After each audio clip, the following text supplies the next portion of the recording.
আসলে মানুষ বলে মেয়েদের বুদ্ধি নাকি হাঁটুর নিচে থাকে। আমিও ভেবেচিন্তে দেখলাম যে হ্যাঁ, আসলে মেয়েদের বুদ্ধি হাঁটুর নিচেই থাকে।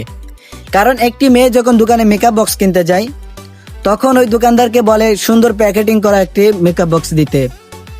যখন দেখে যে মেকআপ বক্সটি প্যাকেটিং করা এবং অনেক যত্ন সহকারে রাখা, তখন ওই মেয়েটি মেকআপ বক্সকে অনেক টাকা দিয়ে কিনে নিয়ে আসে। আর যখন দেখে একটি মেকআপ বক্স খোলামেলা আছে, তো তখন ওইটা কেনার তো দূরের কথা, তার দিকে তাকায়ও না, তাকে ছোঁয়ও না। তো ঠিক এমন যদি কোনো নারী নিজেকে মূল্যবান মনে করতো, প্যাকেটের মতো যদি নিজেকে আড়ালে রাখতো, তাহলে সে আসলে একটি পর্দাশীলী নারী হতো। এখন কি সে মেয়ে, তার কি কোনো বুদ্ধি নাই? সে নিজেকে পর্দা না করে সমাজের সামনে তাকে নষ্ট হিসাবে, নারী হিসেবে তৈরি করতেছে। সে কি বুঝে না একটি নষ্টের কারণ কি? আসলে ভাই, আল্লাহ তাআলা তো পর্দা ফরজ করে দিয়েছে মেয়েদের জন্য, তাহলে পর্দা করতে সমস্যা কি? ধন্যবাদ।